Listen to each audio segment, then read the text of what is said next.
Hi everyone, this is Burgundy. Welcome to this episode of the Yoga Happiness Podcast. In this discussion, I am talking with Lauren Strawn and Jesse Miller. This is part one of an undetermined number of discussions that are really kind of real talk about yoga.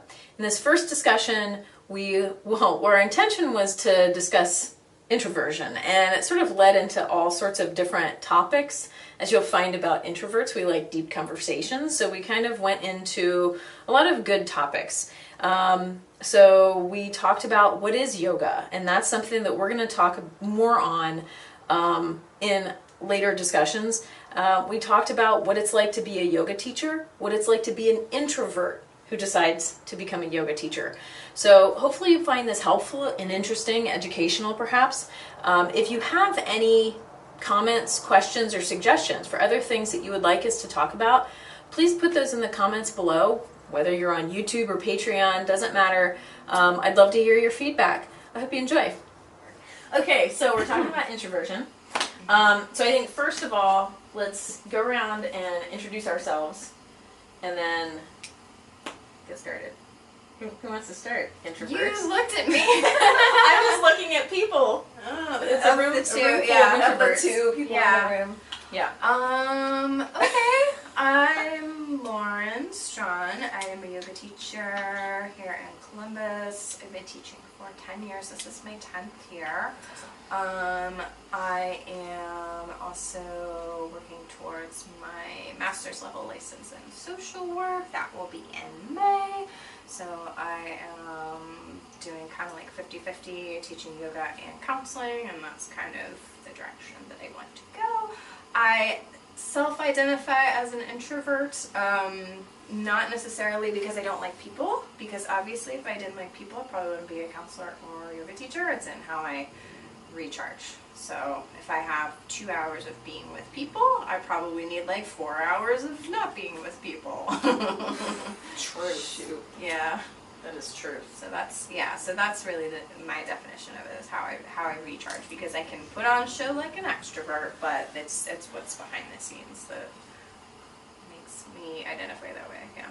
Yeah. Okay. I'll go next. So Burgundy Michelli. So I've only been teaching for, it's coming up, I think 4 years has happened in the past month or so. And so I've had Yoga Happiness for I had the business for 4 years. I've had the studio for 3 years.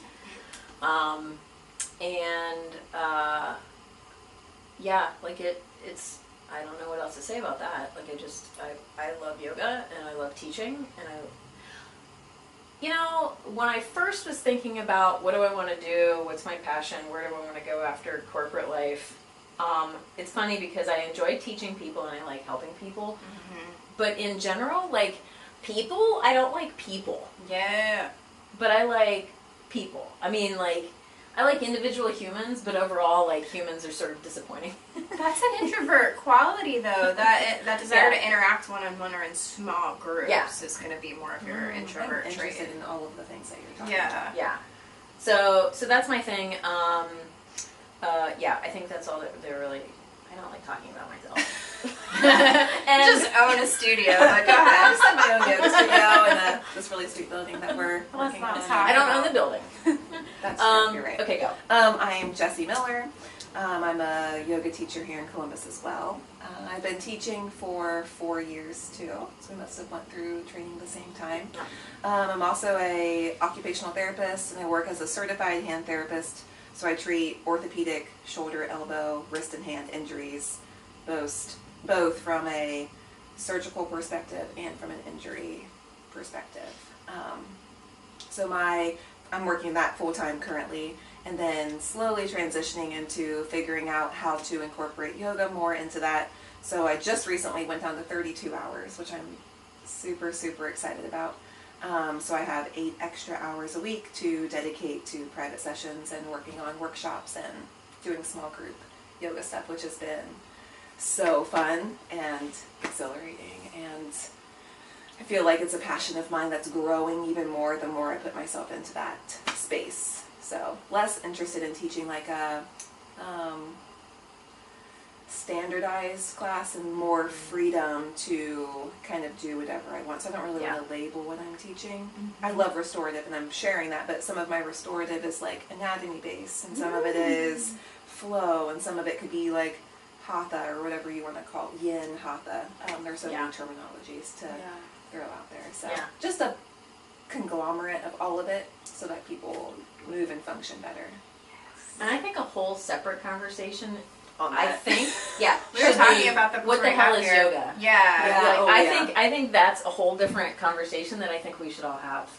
I agree. Everybody thinks it's something different, and then we're like just before you got here, we're talking about that, about how when you have students, every student has a different idea of what yoga is. Yeah. And it's based on all of the different styles that have been created in the United States, so it complicates. It complicates what we're trying to do as well, because they come in with preconceived ideas about what yoga is, and so it can either be liberating or really disappointing to them, depending on the person, because they have a preconceived or they idea. don't do it at all because they're afraid. They're like, oh, I can't go to yoga because all of it's hot yoga, or all of it's this, or all of it's that, and I'm not flexible, or I'm not fit, or whatever, and it just, it makes it really complicated. I think if we can crack this code, I know. If we can crack this, we're going to be millionaires, or at least we'll make everybody. I know, because wonderful. everybody has put their own spin on it, which I think is fine, and you can do that with yoga, but the more people we have saying, I've patented this type of yoga, and it's my yoga, and it's the best kind of yoga, the more of that we have, the more I think students get really confused and are unsure about what yoga is and what they need based on their lifestyle. I feel like people either need to move or they need to rest. So two styles of yoga, like movement-based yoga and restoring yoga. I feel like that would have been just a little bit easier way to identify. Like, I need to move more. I'm sedentary, or I'm sit all day at work, or my lifestyle is just really calm, so I need to do something to like invigorate myself. Or I am overactive and high activity, fill my day, fill my week, my month, my year with things. So I need to focus more on restoring, slowing down. But your ego needs to let you acknowledge that. And I think that's it. I think it's ego with all of it, because I'm the same way. I feel like I always need to be doing something, and I think that everybody either falls into like, we're also polarized. I think that's what makes it difficult, is people might be like us and over planning, overbooking, like overdoing it, and then because of that they think they should go to a yoga practice that is really intense and movement heavy, because they're like, well, I'm really active, so obviously I need an active practice, because that's what active people do, which I did that. Stay active. And then you get a lot of people who it's hard to let go. Are maybe, like you said, more sedentary. Maybe they have a desk job, they don't move a lot, but then they're just really tight through maybe their neck and their shoulders, so they want the class where they're maybe not moving as much, whereas they could probably benefit from a little bit more movement to get that mobility back. So it's hard to it's hard to know how to talking those, like figuring out how to help people understand that. And like it's, you said, because it's like a lot of your ego, a lot of your personality. And and without making it sounding more intimidating than it needs to be, because I don't want to come from a position of like, I'm up here with all of my yoga knowledge, and then you're just down here, because it's not how I view it at all. It's like, we're just here to help. Like, we're in this because we want to help people. We want to help people be healthier. So it's even trickier for that reason, because you don't want to sound like, I know everything, so I'm going to tell you what kind of yoga you need to do. Come to my yoga class, because that kind is wrong. Like, and isn't that, and I find that hard, so I'm going to slip us into the introvert thing. The challenge of, so as yoga teachers, the challenge of trying to convince somebody, or encouraging somebody, or promoting yourself, promoting your class, promoting this thing, is a challenge, because it's the combination of, for me anyway, it's the combination of my introversion, but also the yoga thing of there is no should, and this sort of like openness to yoga, but. Yeah, so it's really hard for me to to promote and say like, well, I know that, you know, I can help you with this and blah, blah. That's a challenge for me. Yeah, it's almost like the other side of the ego thing, because your ego gets tied into, I don't want to be too much. I don't want to seem overbearing. I don't want to seem like I'm telling other people what to do. And then it's really easy to kind of squash your own voice as a result. And that's just as it's just as easy to cling to that as to cling to the idea that I am amazing and everybody's going to want to hear what I have to say and everybody should come to my class. It's like just the opposite side of the same coin. Yeah, where you kind of fit in. Like, you know, you have experience. You've been a yoga teacher. You have this practice. For myself, like, I've practiced Ashtanga 5 years, like every single day. Like, I have this understanding of what I'm doing. My job requires me to know a lot about anatomy. So it's like I feel like I know a lot of information. It's like, how do I deliver that in a way that people are open to accepting it and don't feel intimidated, but also saying it in a way that everybody feels like it's applying to them. It's just like this weird limbo land. Yeah, like how do we be, it's like we want to be inclusive. Right. Just broad scale inclusive. But then I think that's the secret of being a yoga teacher, is that we all have self-doubt. And when we're in front of people in that capacity and we have that knowledge, we come from this place of having this specific education, people will come to us and assume that we've got it all figured out.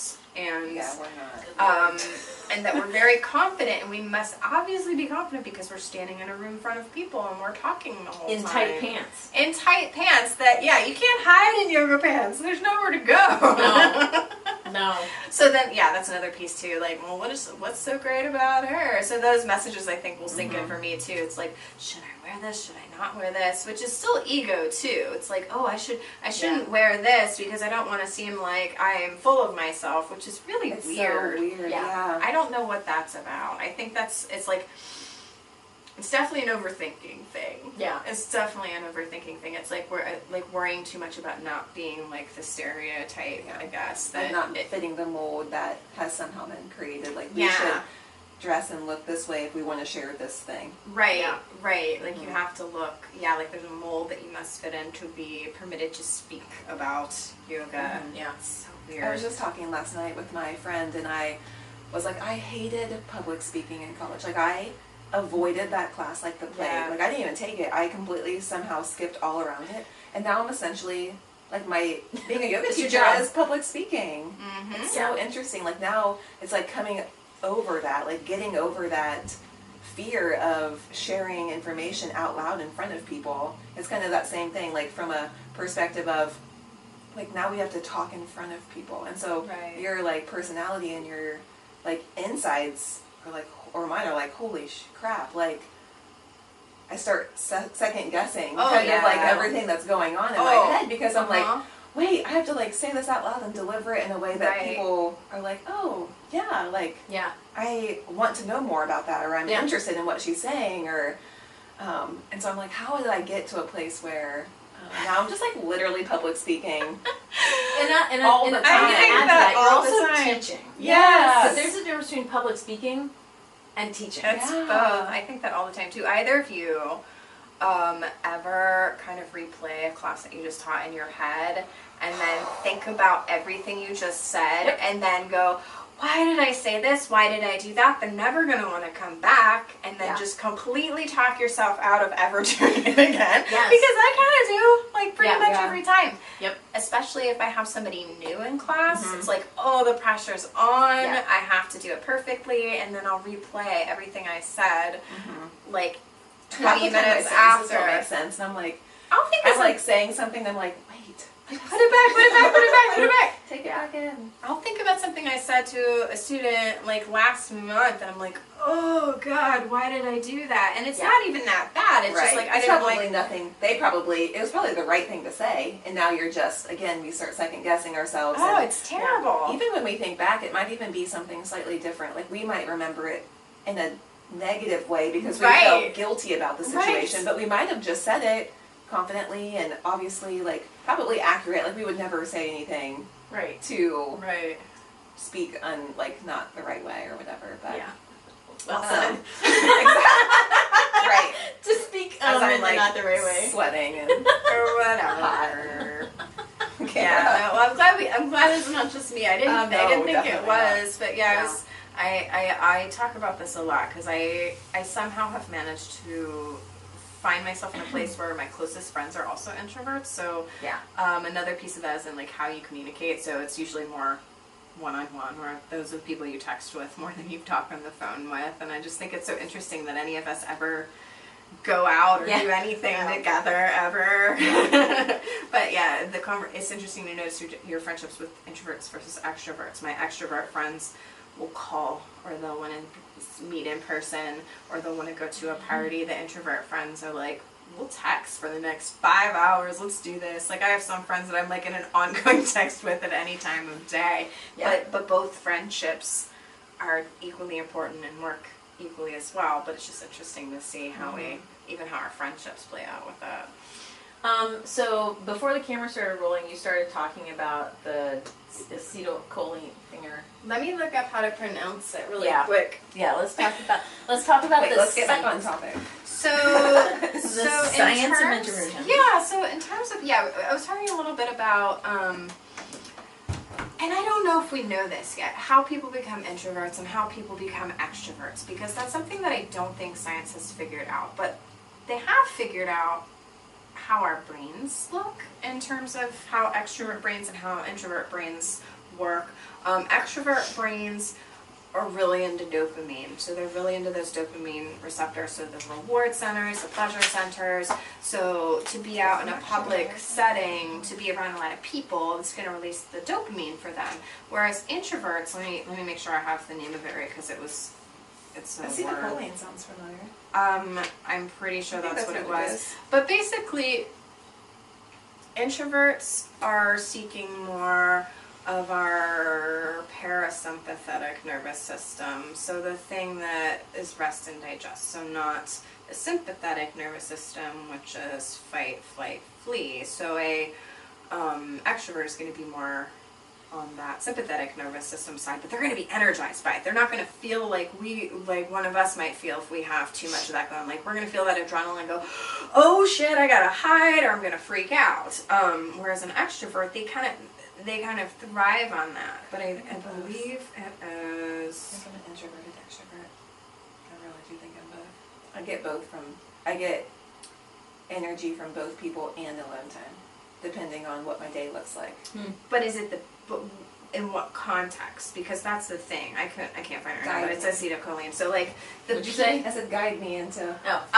So an introvert is going to be more likely to want to make deeper connections. So for you, if your day is seeing a lot of clients, you're controlling what's going to happen. This isn't a random person on an elevator striking a conversation with you. You are in control of the situation. You have the knowledge to give them. So you're giving. When you're teaching yoga one-on-one, you're giving. You're coming from a place of giving, but you're controlling the narrative of the whole interaction.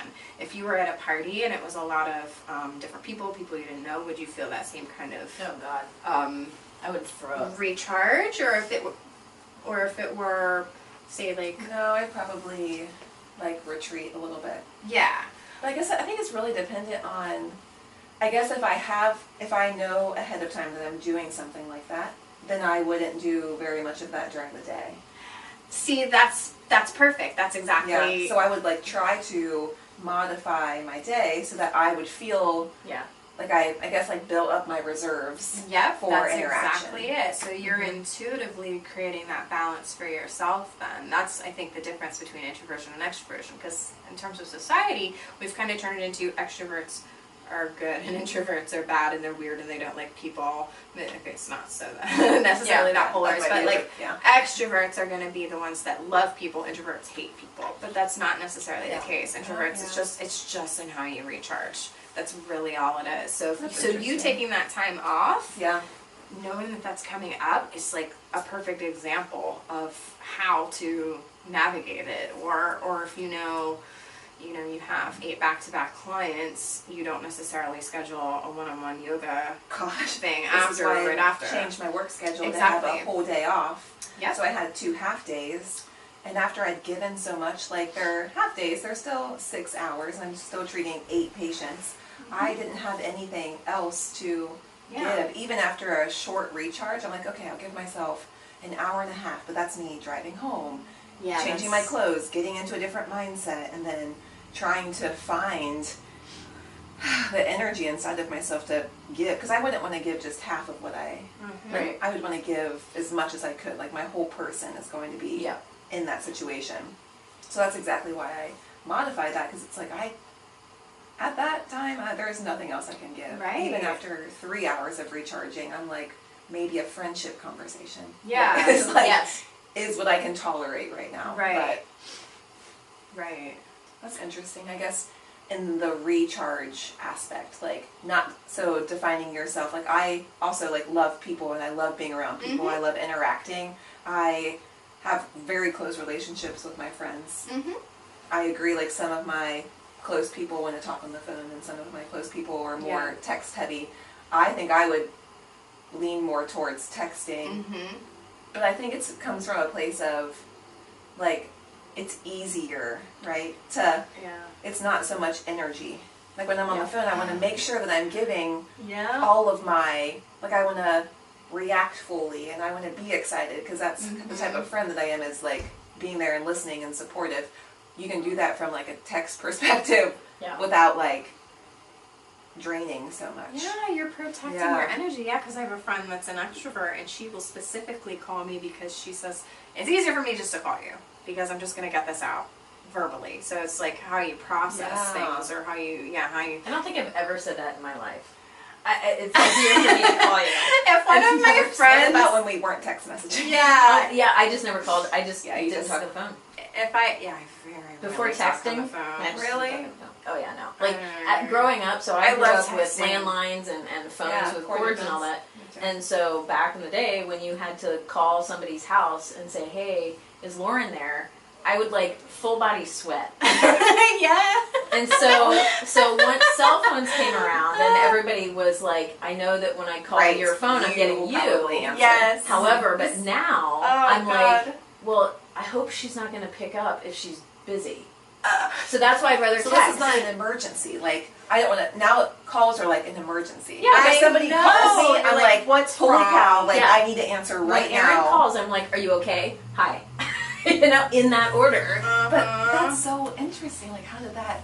I know, and that's only in like maybe a 12-year time span that's changed. I know. Texting has for me been a really positive thing. It's allowed me to maintain friendships a lot better because of that piece of it.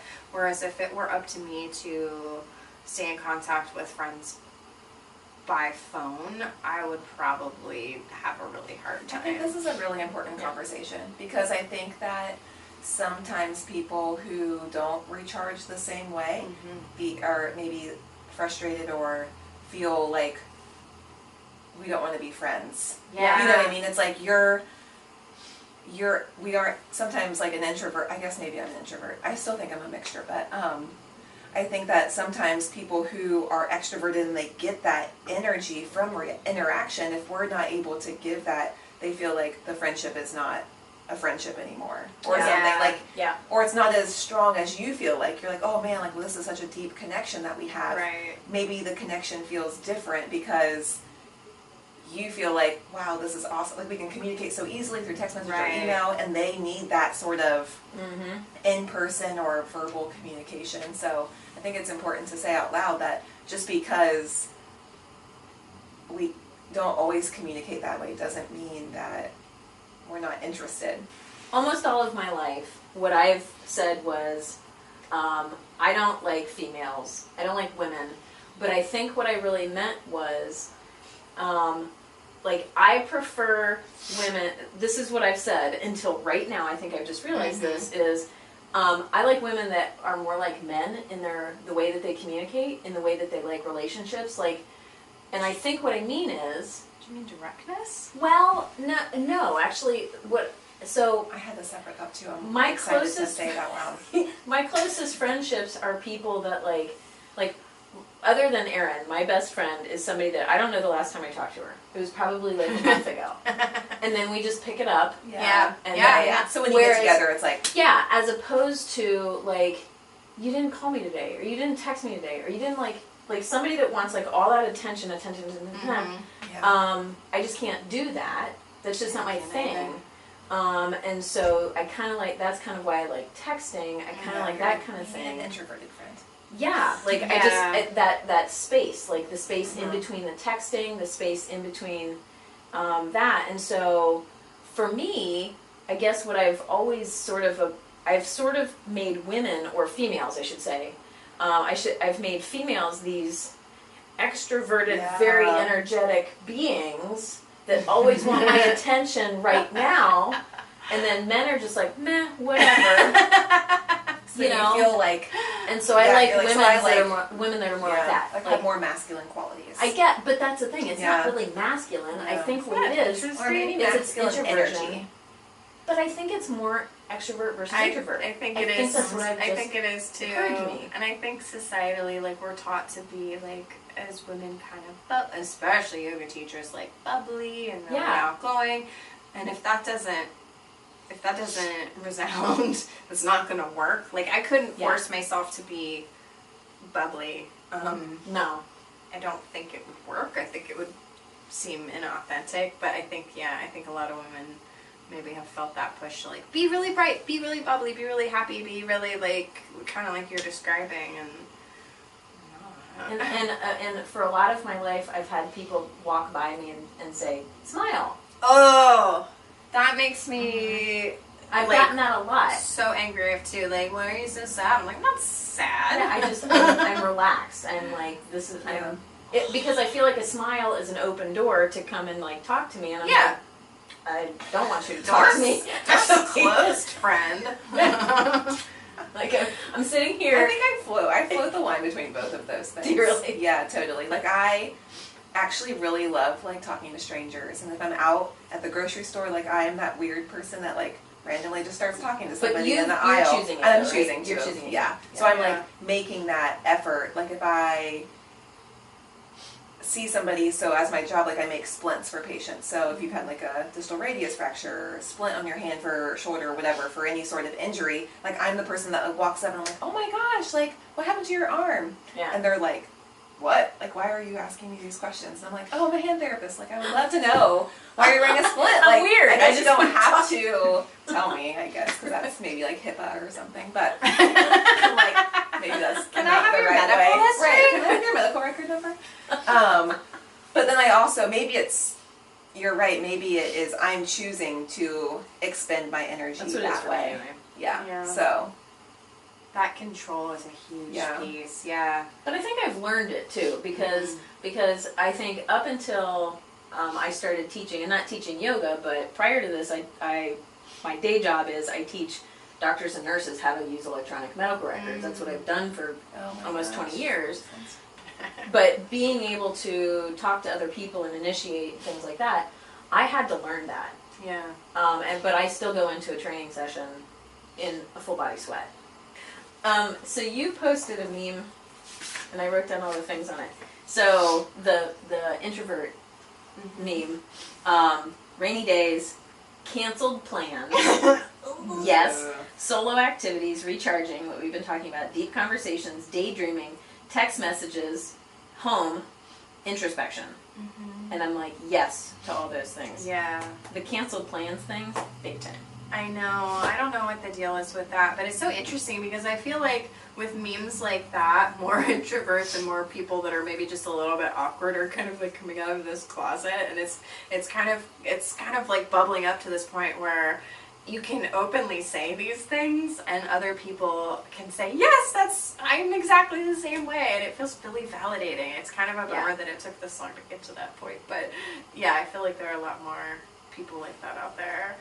I don't know what the canceled plan thing is. It's like, that's what releases dopamine for me. I'm like, oh, I can just get on the couch and I could just like hang out with my dogs. Yes. Oh, this is going to be so good. But like, even if I wanted to do the thing, I don't get it. For me, I don't schedule a lot of things. Like a packed day is two things.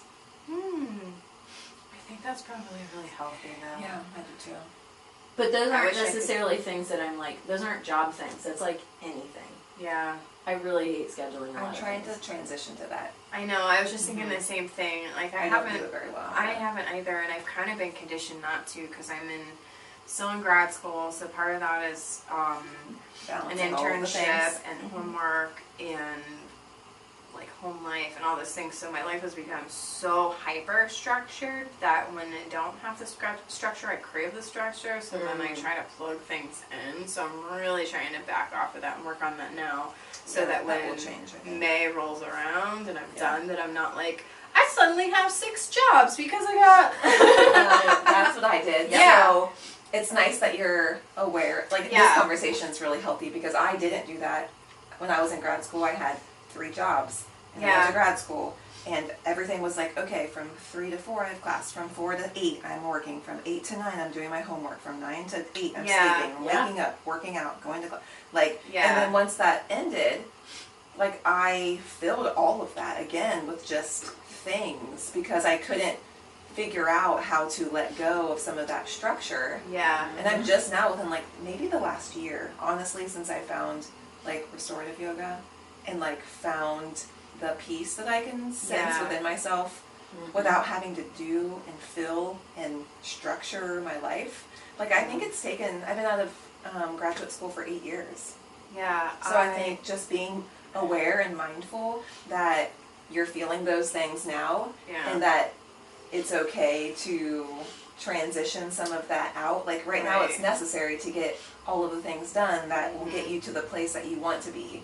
But once you're there and you have that job, then you're in control of how you're utilizing that extra time. And I'm hoping that'll happen because I did the same thing after undergrad. My senior year of undergrad is when I decided to do like 200-hour teacher training. Wow. So I was doing that. I was working part-time. I was doing the teacher training. Then when I graduated, I ended up with, God, I think I was teaching at every studio in town at that point. Like, and then I had other random part-time jobs I was doing. Like, I was doing like side projects that were just really to fill time because I didn't know what to do with myself. So yeah, I'm trying to not relive that would be really cool. Yeah. I think it's important. I mean, it's important because, I mean, just going back to what you mentioned about recharging. Yeah, I wasn't. Yeah. Not now, really. You're constantly like Yeah. running on, like if you looked at a battery and there's like the red area, Yeah. like instead of getting back up and then utilizing, that's what I think is really healthy to, I think I do it subconsciously now, more now than I have ever been able to, because I used to feel like obligated to do things. Yeah. Like obligated to visit with people and say yes to everything. It's like the power of saying yes to everything, and now it's like the power of saying no. I know, it's so hard. I'm working on that now. Yeah, it's like, actually I can't, let me get back to you when I have some more time in my schedule. Instead of being like, yes, I'll fit you in, like, today I have time from 4:30 to 5:30, can we meet then? And it's like, no, I need to, those are times where you need to build back up again. So are you able to say no without some sort of an apology or some sort of a reason or excuse or anything like that? I'm not. Not very well. Yeah. I think, I'm thinking about it more. Like, why am I apologizing for not having the time to do something? Like, I shouldn't feel guilty about saying no. Saying no doesn't mean I don't want to. It just means I can't right now. Right. Yeah. And so I think the difference between, I think it maybe comes from like a younger age, like, no, you can't have that. So now no feels like this bad choice that we're making versus yes means, yes, I can have ice cream now. Like, that's positive, that's a positive reward system. And so when you say no now, you feel like it's a negative, you're making a negative connection with somebody. But it's hard to unlearn that. Yeah. I feel like no's are very negative to me still. Me too. Even when somebody says no to me, I'm like, oh, they don't like me. They don't want to hang out with me, or... I do it too. Even if their reason is so valid, I still take it personally. Or yeah, I do this. Like last week, I think it was last week. Yeah, last week was midterms for me, and for social work at least, we don't have exams. We have like 1 billion papers that we write, and they're all approximately 3,000 pages long, which I might be exaggerating a little bit, but I had a bunch of stuff to do, and I was asked to sub a class for somebody, and I said no, and then I immediately apologized, and it was like the person asking knew that I had all this going on, and I knew that I couldn't fit it in, but I still felt guilty for saying no, and there was no reason to feel guilty. So I guess at least acknowledging that now is helpful. But yeah, I was like, why did I apologize? Yeah. It's like I'm letting everyone down. Yeah, like the whole world rests on your shoulders. I know. Yeah, it's just like the being a good person, right? Yes. Like we feel like we have to. We want to put out there good.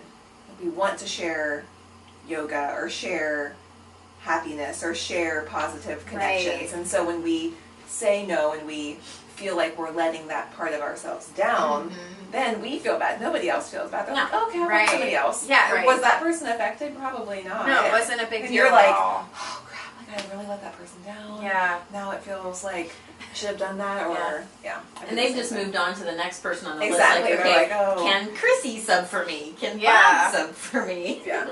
Yeah, I'm pretty sure she got a sub for her class too. I don't think it was. It was all on me. Lauren or nothing. Lauren or nothing. You're my last hope. You're the only person in Columbus that can sub my yoga. Yeah. So what's your favorite way to recharge? Let me think back to the last time I actually did that. Mine's just like quiet car rides. So on my way home from work, I don't listen to music. If it's nice out, roll my windows down. So I have like depending on traffic, my work is 6 miles from my house, but it takes me anywhere between 35 and 40 minutes to get home because I leave at rush hour and I work downtown. Sure. Yeah. But it's actually really nice most of the time if I can allow myself to recharge in that period of time. So quiet car, no music. I really like peace and quiet. I really do. Like even when I come home from work, I tell my husband I need like 30 minutes. Like I can't wait to hear about your day, but I don't want to hear about it right now. Yeah. Because I've been listening to everybody's day all day. And I just don't have it in me right now to like give you what I should give you. And so mine's just like legit laying on the couch, maybe scrolling, which is terrible, but it's like mindless scrolling. I don't even think I'm engaged. I'm not even like really looking. It's more like this weird action that is calming now. What are you scrolling through? Instagram. So I was thinking about this because I'm like, am I actually recharging? Like I'm still visually engaged in something, right? Like even if I say it's mindless, I'm still like thinking about what's on the screen. So am I really recharging, or is that also like mentally depleting me? So I've been playing around with like, I think the drive situation is. I would say, more so. I would say it's first you've got light coming into your eyes, and then it's that blue light too, which can inhibit our melatonin, and then your brain is working even if it is mindless.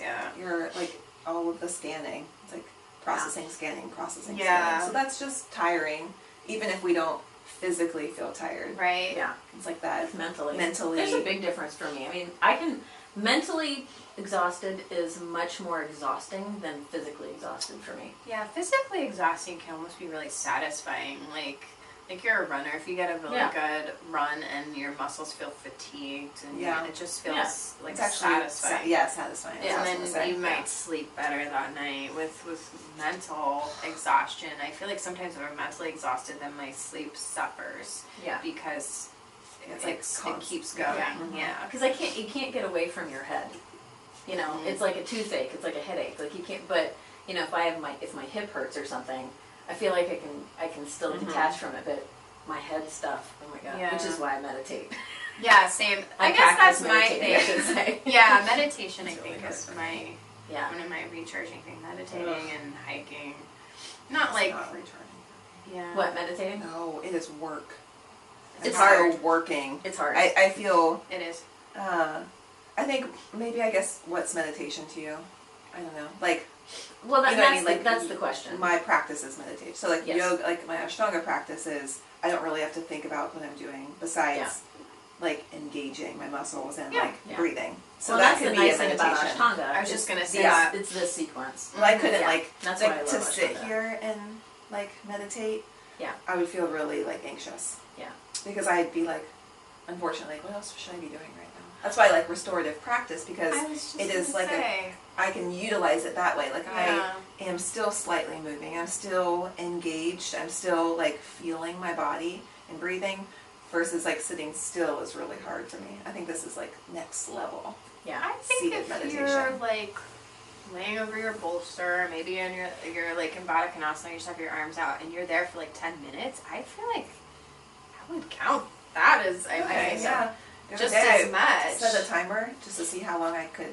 I was like, how much am I able to like legit let go, like be here? That was 23 minutes. Yeah, wow, that's totally good meditating. Yeah, you just. But I didn't feel like it was. You just like happen to be in a more relaxed posture. I think that's why people are intimidated by meditation too. Yeah. I try to get every counseling client, because I work with college students, every single one of them, I try to like get them to meditate at least a little bit, but they're always like, I didn't do it right, I'm doing it wrong because my mind starts chattering, or I can't do it for more than a minute. And I think that's where people get hung up. They're like, oh, I can't meditate, it's too hard. But that's a really good way to approach it. Restorative yoga is totally meditation. You're just moving maybe every like 10 minutes to shift your posture, rather than just sitting up straight. Or like, I know Shavasana is not supposed to be meditation specifically, but even in Shavasana, I mean, I feel like that's I don't know. Yeah, I guess when I think of meditation, I'm trying to work through. So I currently take things I say things very literal. Like, so if I said meditation, I would mean like meditation. Yeah. I'm trying to figure out like, oh, that can mean a lot of different things. Yeah. Like meditation can be driving in your car. Well, like you can utilize it as it's mindfulness. Situation. I think maybe if you change the term to mindfulness instead of meditation, it would be different. Maybe that's what I need to do when I talk to students or counseling like your students. Is changing it to mindfulness, because some people can lift weights mindfully, some people can hike mindfully. I think also cooking. Adding in focus though. That's the focus on the one activity. Yes, I think that is truly in my mind. Makes sense. That's kind of what it is. I'm mindfully doing this one thing. Yeah. Ooh, I like that. Yeah, I had a client who her thing. She's like, I can't meditate. I've tried, it's too hard. But she found that cooking, the actual like prepping the food, cooking the food, is doing the exact same thing to her brain, and that makes so much sense. So I think everybody has that thing they can do to create that meditative state. It's just when we get in our head that we have to be sitting cross-legged on a mountaintop somewhere for like 3 hours straight, that's when I think we talk ourselves out of it, which circles back to the whole yoga thing too, and why people don't do yoga is because they're intimidated by it. Ideal. And I'm going to stop us there, because we actually continue talking for another 40 minutes, which I'm going to roll into part 2 of this. So the discussion continues. I hope you enjoyed this. If you have any comments or feedback, please put them in the comments below. If you enjoyed this, please click like or subscribe, and I would love it if you would hop on over to Patreon. See what it's like. See what's on the Patreon page. We've got streaming videos for people who are actually patrons, only for people who are patrons, but all of the rest of the content is free and available for anybody. I would love to have your support. I enjoy making these videos. I enjoy talking with people outside of the studio about all things yoga, mindfulness, awareness, and so forth. And as you can see by all of the other kinds of videos, it's not just specifically yoga teachers and yoga people that I talk to. So thank you for watching or listening if you're on SoundCloud, and I'll talk to you soon. Bye everyone.